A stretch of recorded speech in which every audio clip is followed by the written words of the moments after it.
A Jacksonville police officer is on leave without pay following his arrest for pulling a gun on someone outside the Best Bet Casino in Orange Park. Officer Tommy Bailey was just arrested on an aggravated assault charge in the incident that was in late last December. Channel 4's Eric Avenier is joining us live from outside Best Bet with details. Eric?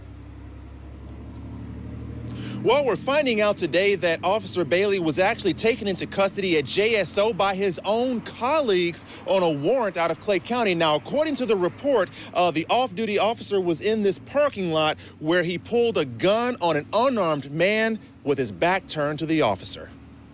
Although there is no mugshot of Officer Tommy Bailey, News4Jax has learned that an eyewitness who works at Best Bet spotted Bailey, who was off duty at the time, pulling a handgun from his ankle holster, cocking the weapon, and then pointing it at the victim's back. According to the witness, it happened in the Best Bet parking lot after Bailey followed the victim from inside the building.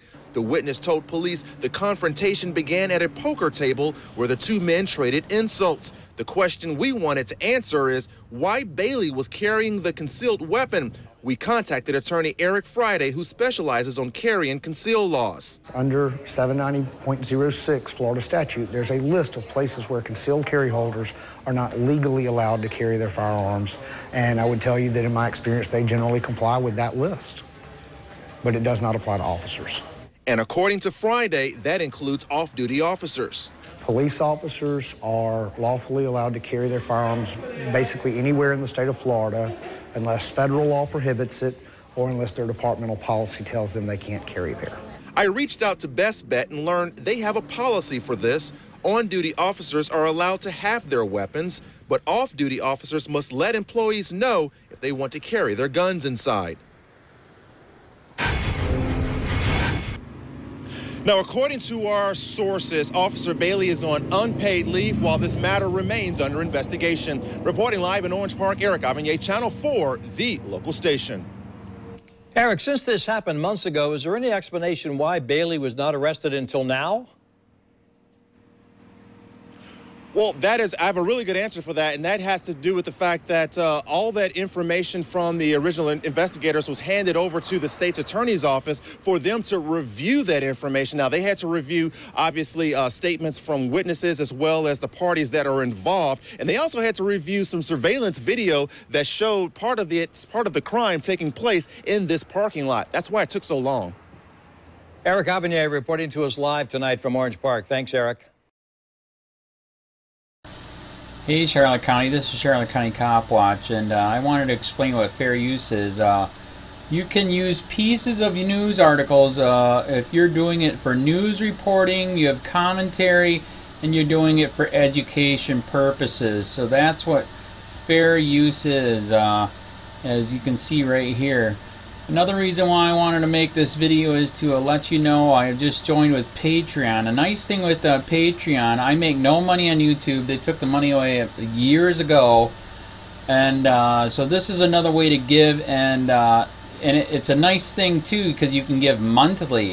You can give $1, $5, $10, whatever. I do 4 to 5 hours a day on trying to wake the sheeple up on how corrupt it is and different ways that you can fight the corruption. So Patreon is a way that you can do it, and then of course the old way is still there. Donate to Charlotte County COPWATCH with PayPal or credit card. So keep that in mind. 4 to 5 hours a day. I make no money, but the corruption happened to me and I'm sick of it, so I'm trying to wake people up. But my wife would love it if if we could get some help out there. There's 47,000 subscribers. Just think if each one of you subscribers just gave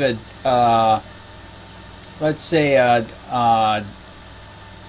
actually yes, $1 a month. 47,000 subscribers gave $1 a month. That would be awesome. That's not going to happen. But anyways, that would be great if it did happen. But do the math in your head. Just think about it. Like I said, 4 to 5 hours a day. I get no money from YouTube. YouTube has gone nuts. You can't do anything anymore.